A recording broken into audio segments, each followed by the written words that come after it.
Hey guys, this is Matt Core from ControlPaint.com, and today we're going to do a little bit more on lighting and rendering, and I'm going to do a quick sketch of this ear. Because as I've been hearing from you guys, a lot of people are having trouble with their work feeling flat. They just don't quite understand why it's not looking realistic in the way they want. And 9 times out of 10, the answer is because of lighting. In order to make things look three-dimensional, to have form, they have to be well lit. But as a quick reminder, if you look below the post, you'll find links for free brushes and worksheets, as well as in-depth premium series available in the Control Paint store. So you can see I've started out with my sketch here with a line drawing on the right. And that was drawn with one of the brushes I made in my custom brush design series. The layer is set to multiply, and for the first half I'm going to be drawing underneath that, so I can get the structure blocked in. And for this whole video, I'm only going to be using one brush. Standard, hard round with a bit of texture on it. So it's going to be easy to render with, but it's also going to have a little bit of textural grit to it. There's a lot of different ways to approach rendering like this, but I really like the temp layer approach. So I've got my value swatches here. I'm going to start with the shadows. So on a new layer, I'm going to be painting in from hard to soft. So I'll start on the hard edge, render out the shadow shape, concentrating most on that way the hard edge looks. And then as it transitions into the highlight shape, I'll use a soft eraser to erase that away. And in fact, I'll even put a little texture on my eraser just so it'll add a little extra grittiness. Okay. So I'll make a new layer, start from the hard edge, and paint out towards the soft. And then erase away the area I don't want. And I find that starting with the shadows like this is a great way to anchor a painting in. Because you could theoretically start with the highlights if you wanted, but there's something about starting with the shadows and then slowly building up to your brightest values that gives it a convincing look. All right, so this is basically the same steps that I'll be repeating over and over. You've seen me do it before. But let's get real for a second. Why am I drawing ears? Why all the grayscale? It seems like this has nothing to do with concept art, nothing to do with dragons, all the fun stuff. But look, this is it. This is how you get better. It may not look fun, but the truth is once you do it a little more, it actually becomes fun. Because all you're doing is looking at light, shadow, and form. You can describe anything visually with form.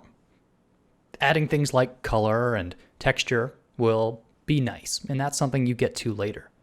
But if you can't get this crucial step, getting the shadows to look correct in order to create sort of a convincing three-dimensional form, well then you'll never make the rest of the stuff work. This is crucial. If you were to go to art school, they'd force you to go to a couple classes of drawing. Drawing 1, drawing 2, even if you are a film major. Oops, this is an important part. Okay, so now I'm halfway through.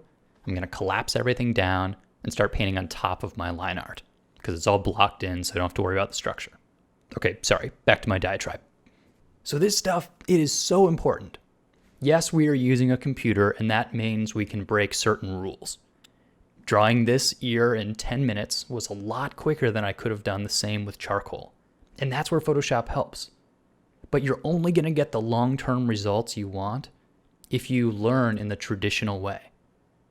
So even if you can't afford art school, you still should mimic Drawing 1. In Drawing 1, you sit down on a wooden desk and draw still lifes every day for hours. It is boring, but you get much better. And the things you get better at are hard to quantify. What you're doing is you're training your eye to see shape, value, and form.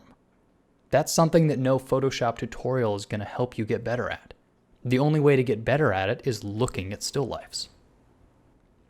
There's a term I've heard used called pencil mileage. And the idea here is just simply sitting down at your desk drawing stuff is going to make you better over time. And I really believe in that. If you feel frustrated that your drawings aren't looking three-dimensional, aren't looking realistic, You probably just haven't spent enough hours. Look, if there was an easy way to get better at this stuff, some filter hidden somewhere in the menus, I would have found it by now.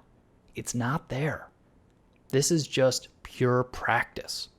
Now, it's careful practice. Don't get me wrong, when I do studies like these, I am not just phoning it in, serving my time. I am looking carefully and studying the surfaces. But this sort of careful, dedicated practice is really the only way to get the results you want. In fact, I think it's best to do just grayscale. Limit it down to pure form. Because once you understand form, then you're in. You can paint directly in color if you want, but you'll be understanding values as you paint the color in. So I'm not even advocating a grayscale to color workflow. I'm simply advocating learning and internalizing form. And really the only way to do that is lots of practice. So I hope that in some way Control Paint can stand in as a drawing one for Photoshop. In fact, that's why I created the Basic Rendering for Photoshop series. It is, in some small part, like a Drawing 1 course. Because what I'm doing here is I'm drawing light and shadow, but based on an understanding of how basic types of light work. And that's what the Basic Rendering series is all about. I talk about the difference between direct light or indirect light. What's ambient occlusion? Because knowing about light and how to see its effects is really the secret to painting everything. It's how you're going to paint Space Marines, but this has to come first. So get out there and practice your form. Practice your lighting and your value. Of course, I'd encourage you to get the series found in the store, which is exactly about these subjects. But this is an old topic. If you like learning from books better, there's plenty of books on this in the library. However you do it, learn this subject. It is the foundation to everything else you're going to do in painting. That's why you do it first at art school. So good luck, and thanks for watching, guys.